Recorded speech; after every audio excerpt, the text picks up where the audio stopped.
প্রিয় শিক্ষার্থী, আলকা মিলনী মাধ্যমিক বিদ্যালয়ের অনলাইন ক্লাসে সবাইকে স্বাগত। আমি লাল্টু কুমার পাল, সহকারী শিক্ষক বাংলা, আলকা মিলনী মাধ্যমিক বিদ্যালয়। শিক্ষার্থী, আজ আমি তোমাদের সামনে নবম দশম শ্রেণীর বাংলা দ্বিতীয় পত্রের তৃতীয় অধ্যায়ের একাদশ পরিচ্ছেদের একটা ক্লাস, অর্থাৎ শব্দের শ্রেণী বিভাগ, এই সম্পর্কে তোমাদের একটা ক্লাস উপস্থাপন করছি।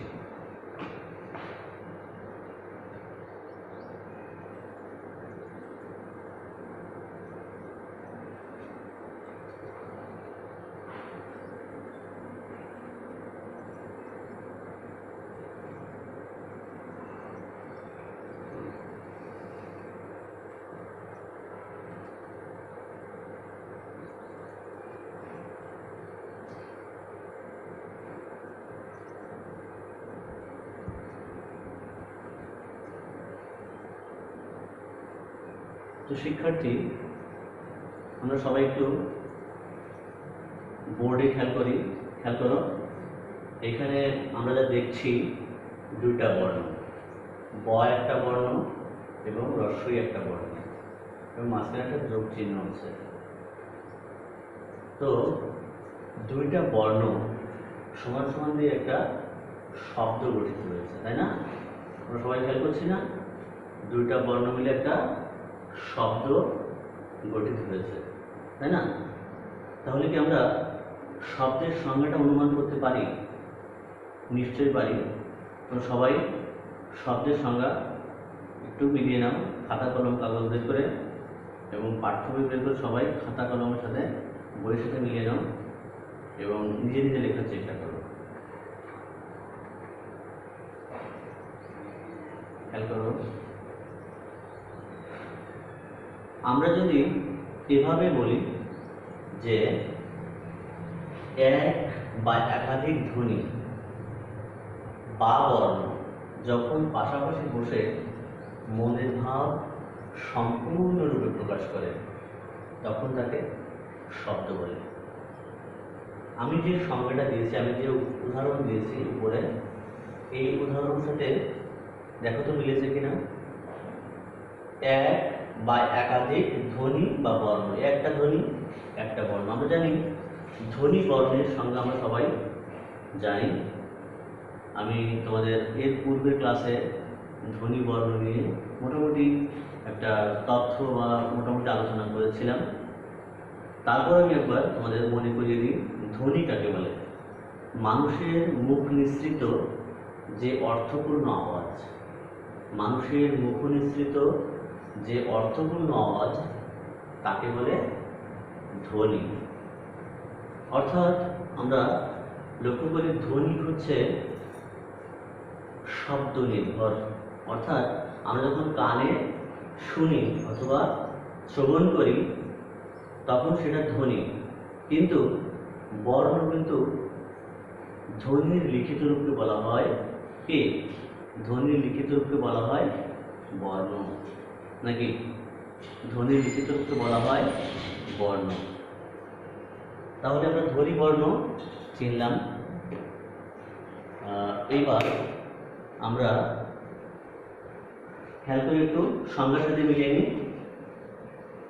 এক বা একাধিক ধ্বনি আছে, এক বা একাধিক ধ্বনি, অর্থাৎ কখনো কখনো একটা মাত্র অক্ষর বা একটা মাত্র ধ্বনি মিলেও শব্দ হতে পারে। যেমন পৃথিবীর সব থেকে মধুর যে শব্দ মা, মা, মাত্র এখানে একটা অক্ষর আছে এবং এই একটা অক্ষর মিলিয়ে আমরা কিন্তু কি বলতে পারছি?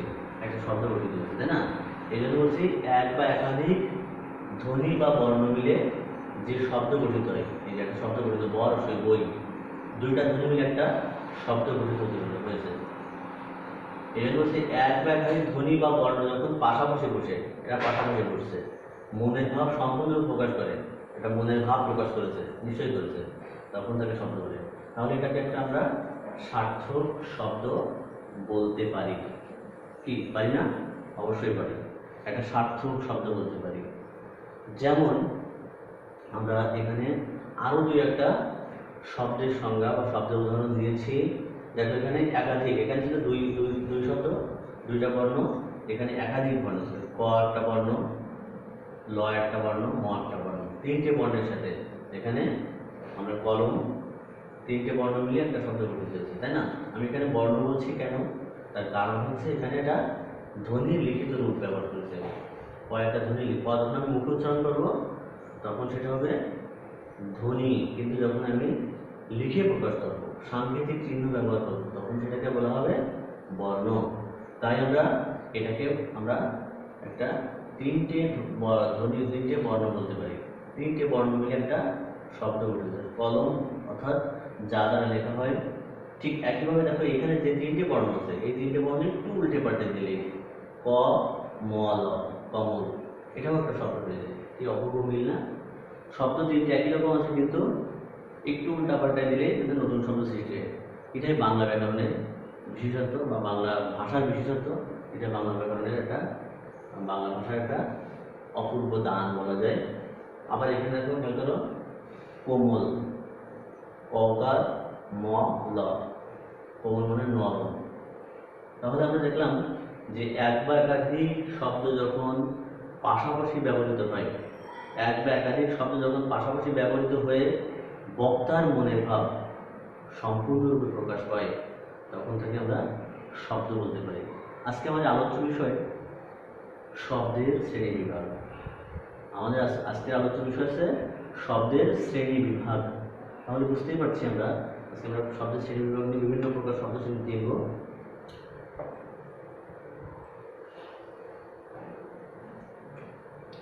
সাধারণত শব্দের শ্রেণী বিভাগ তিন রকম। শব্দকে তিনটি ভাবে শ্রেণী বিভাগ করা যায় বা ভাগ করা যায়। কি কিভাবে ভাগ করা যায়? আজকে আমাদের মূল আলোচনার বিষয় সেটি। শিক্ষার্থী, তো সবাই একটু মনোযোগ সহকারে বসো এবং আমার ক্লাসটা মনোযোগ সহকারে দেখো, তাহলে আমার বিশ্বাস যে তোমরা সহজেই বিষয়টি আত্মস্থ করতে পারবে।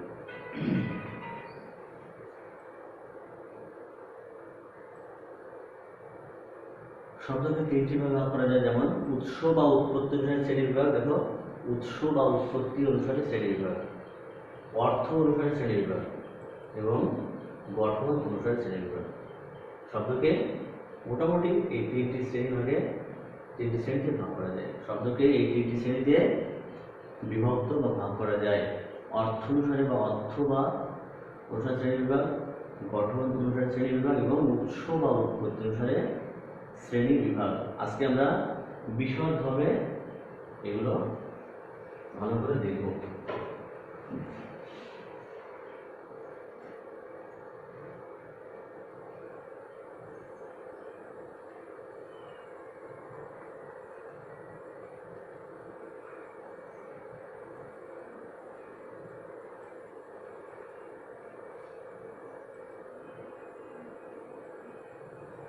প্রথমেই দেখি উৎস বা উৎপত্তি অনুসারে শব্দের শ্রেণীবিভাগ একটু লক্ষ্য করি আমরা।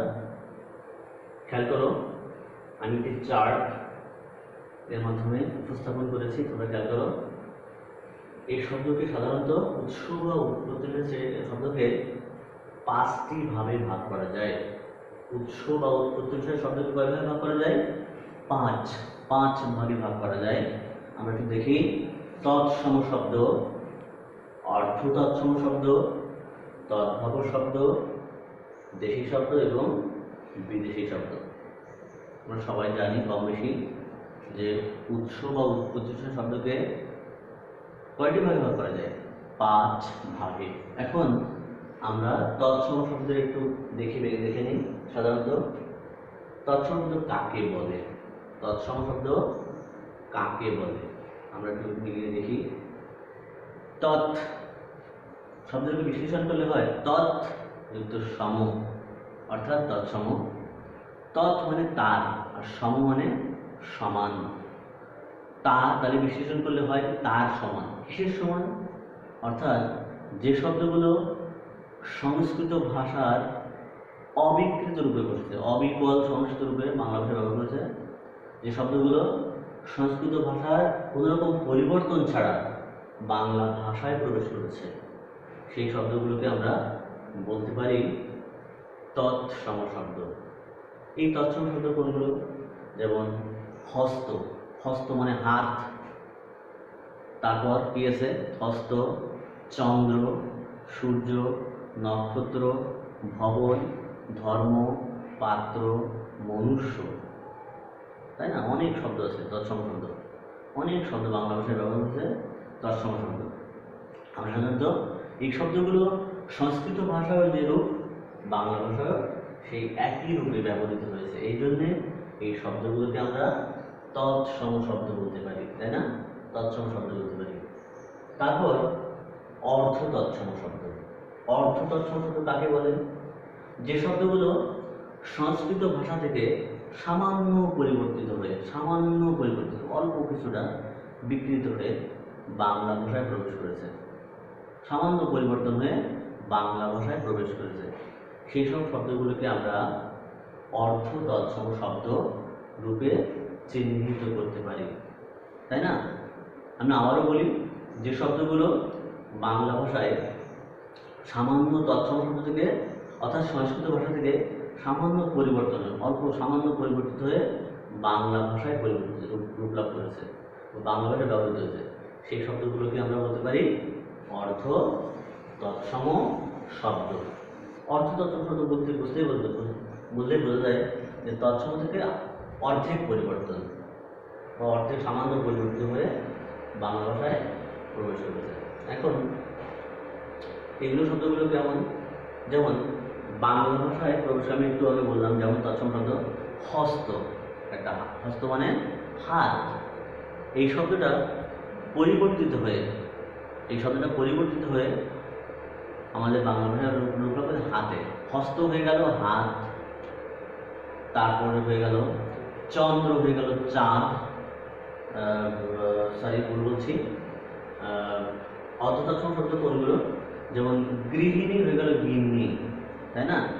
গৃহিণী, গিন্নি, এই শব্দগুলো আছে তোমার আছে অর্থ তৎসম শব্দ। তারপর আছে তদ্ভব শব্দ। তদ্ভব শব্দ কোনগুলো? যেগুলো তৎসম শব্দ থেকে একেবারে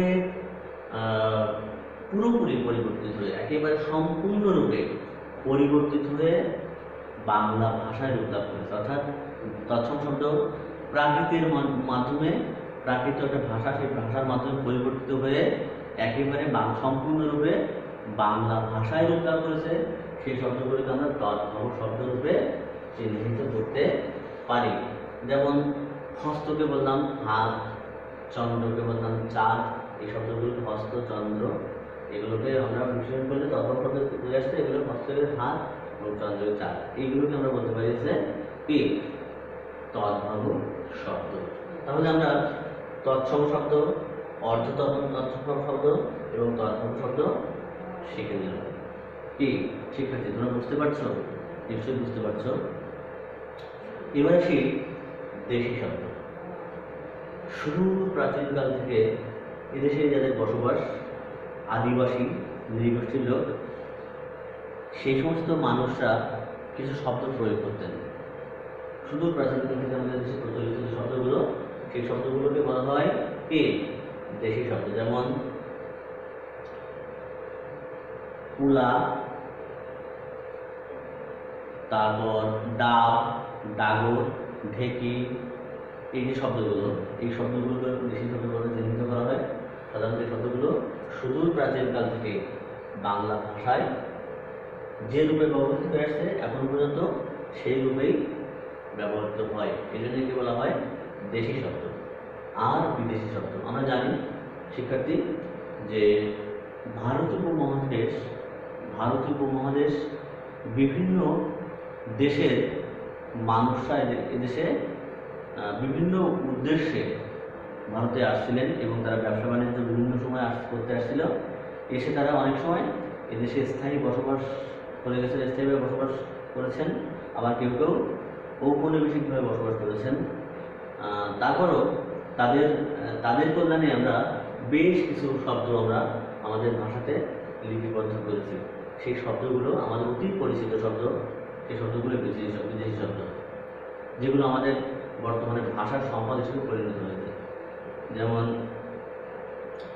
school, college, chair, table, bench, এই শব্দগুলো প্রত্যেকটা শব্দ ইংরেজি শব্দ, কিন্তু আমরা আমাদের নিজস্ব সম্পদ হিসেবে আমরা এই শব্দগুলোকে ব্যবহার করি।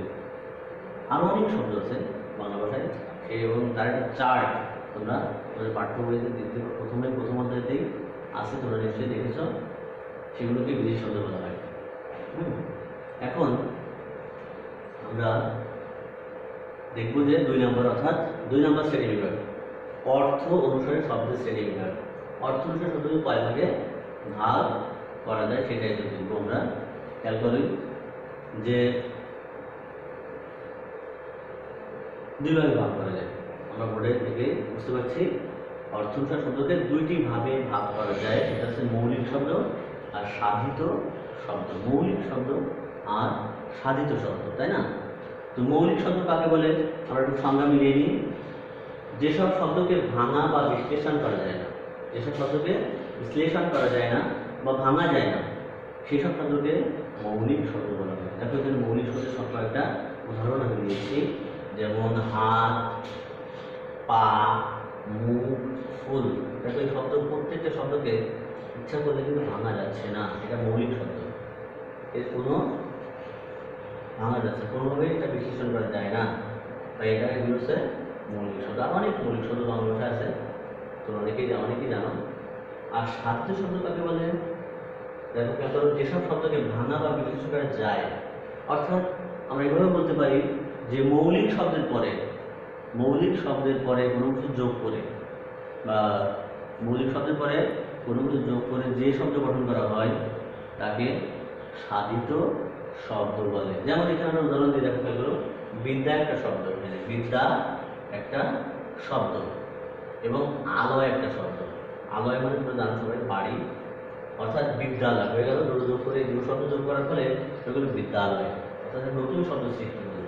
এটা হচ্ছে কি সাধিত শব্দ। বিদ্যা একটা মৌলিক শব্দ, আলয় একটা মৌলিক শব্দ, এই 2টা মৌলিক শব্দ একসাথে যুক্ত হয়েছে, নতুন শব্দ গঠিত হয়েছে।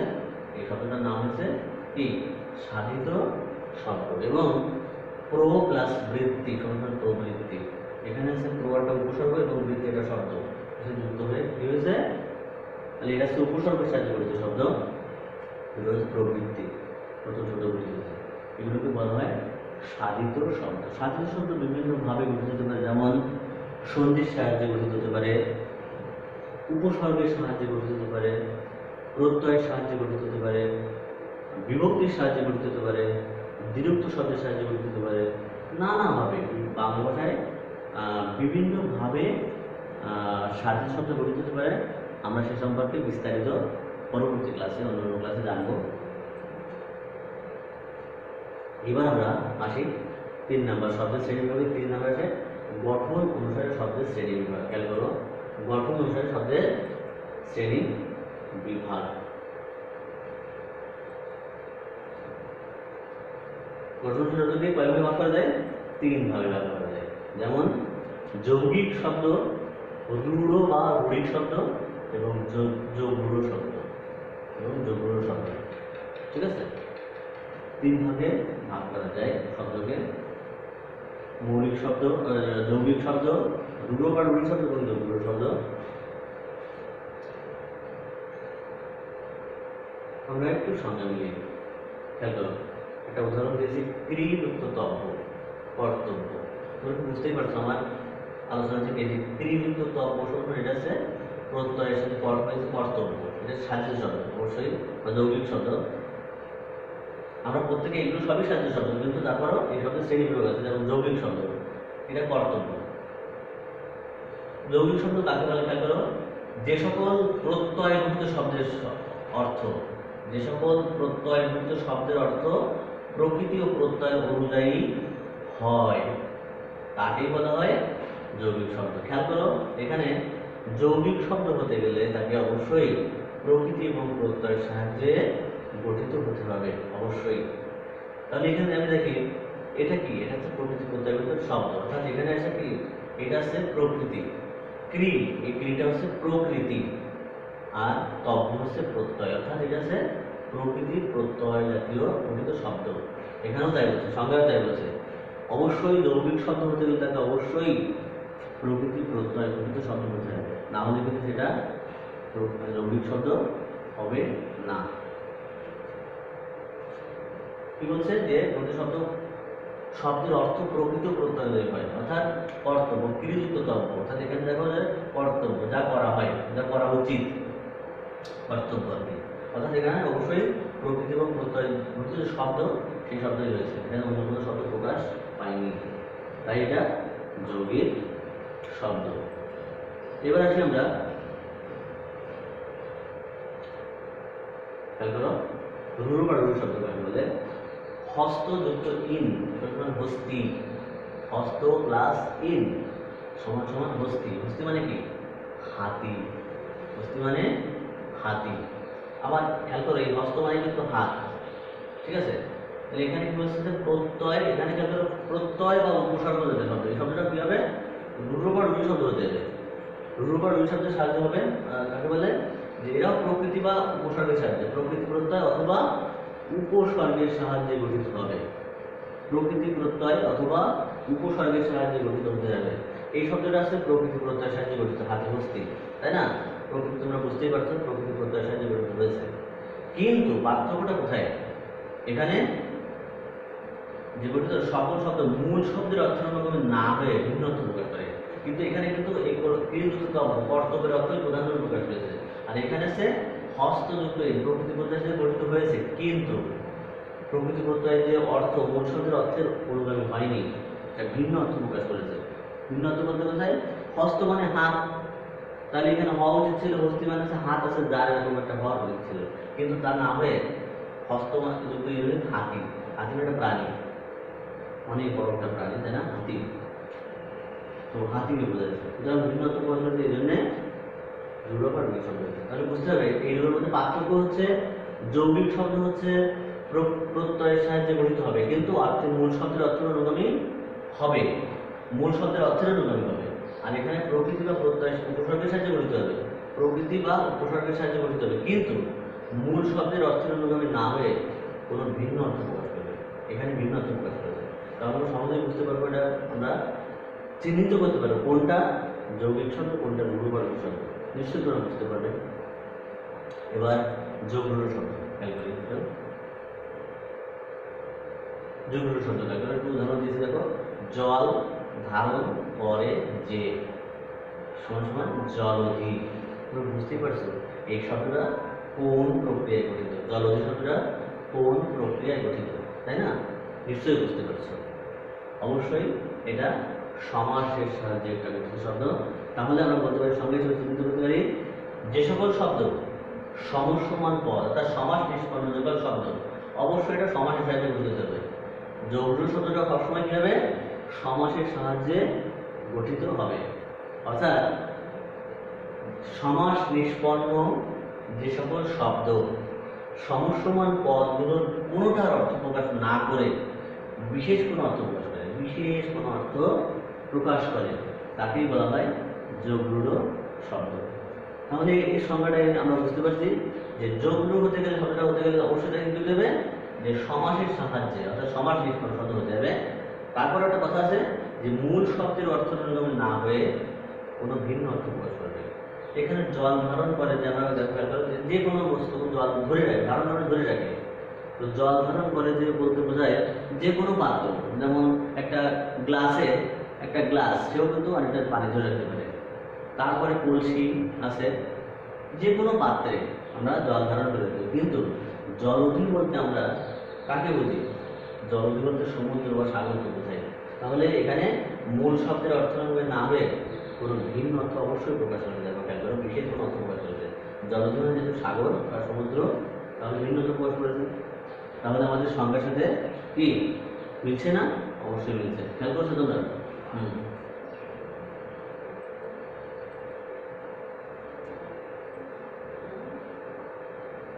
শিক্ষার্থী, তোমরা দলে বিভক্ত হয়ে একটু দলীয় কাজ করবে। এটা হচ্ছে যমুনা দল, উৎস বা উৎপত্তি অনুসারে শব্দকে কত ভাগে ভাগ করা যায় উদাহরণ সহ লেখো। আমরা পড়েছি একটু আগে প্রথম যে বিশ্লেষণ ছিল, প্রথম যে ভাগ ছিল, প্রথম ভাগ উৎস বা উৎপত্তি শ্রেণী বিভাগ, তাকে আমরা 5টি ভাগে ভাগ করেছিলাম। কী কী ভাগে ভাগ করেছিলাম কোনগুলো আমি তোমাদের সংজ্ঞাও দিয়েছি, উদাহরণও দিয়েছি। তার জন্য সেইভাবে খাতায় দলীয় কাজটা করো। এবং সুরমাদল, সুরমাদলের কাজ হচ্ছে আমরা একটু দেখে নিই।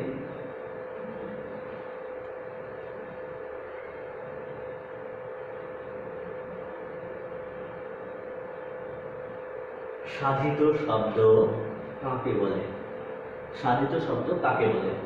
5টি সাধিত শব্দ গঠন করো, 5টি সাধিত শব্দ গঠন করো, তাই না? তোমরা অবশ্যই নিশ্চয়ই ক্লাসটি মনোযোগ সহকারে দেখলে অবশ্যই তোমরা দলীয় কাজটা সুন্দরভাবে সম্পন্ন করতে পারবে। প্রয়োজনে আমার কাছ থেকে যে কোনো সাহায্য চাইলে আমি অবশ্যই তোমাকে সাহায্য করব। এবার আসি আমরা মূল্যায়নে। খেয়াল করো শিক্ষার্থী, হাত, পা, মুখ, ফুল এগুলো কোন ধরনের শব্দ? হাত, পা, মুখ, ফুল এগুলো কোন ধরনের শব্দ? তোমরা নিশ্চয়ই বুঝতে পারছো যে এগুলো কোন ধরনের শব্দ। কি বুঝতে পারছো না? হ্যাঁ, ঠিকই বুঝতে পেরেছো। এগুলো হচ্ছে সবই মৌলিক শব্দ।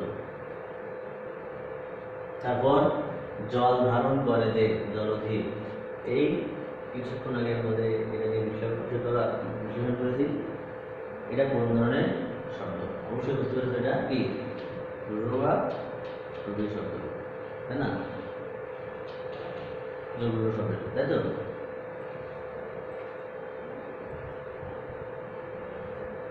মৌলিক শব্দ শিক্ষার্থী আমরা একটা বাড়িটা লিখে নিই। মৌলিক শব্দ, সাধিত শব্দ, যৌগিক শব্দ, রূঢ় শব্দ, যৌগিক শব্দের প্রত্যেক প্রকারের দুটো করে শব্দ গঠন করে পরবর্তী ক্লাসে আমাকে দেখাবো। মৌলিক শব্দ, সাধিত শব্দ, যৌগিক শব্দ, রূঢ় শব্দ এবং যৌগিক শব্দের প্রত্যেক প্রকার দুটি করে উদাহরণ, দুটি করে শব্দের উদাহরণ শব্দ তৈরি করে তোমরা আমাকে দেখাবে। শিক্ষার্থী সবাইকে অনেক অনেক ধন্যবাদ এবং কৃতজ্ঞতা জ্ঞাপন করে আমি আমার ক্লাস এখানেই শেষ করছি। তোমরা বাড়িতে নিশ্চয়ই মনোযোগ দিয়ে পড়াশুনো করছো, কারণ পড়াশুনোর কোনো বিকল্প নেই, তোমরা জানো। এবং ব্যক্তিগত যে স্বাস্থ্যবিধি সেটা মেনে চলছ। বিনা প্রয়োজনে তোমরা বাইরে ভ্রমণ করার দরকার নেই, তোমরা বাড়িতে বসেই পড়াশোনা করো এবং সবাই পরিবারের সাথে সময় কাটাও। সবাইকে অনেক অনেক ধন্যবাদ জ্ঞাপন করে আমি আমার ক্লাস আজকে এখানেই শেষ করছি। ধন্যবাদ সবাইকে।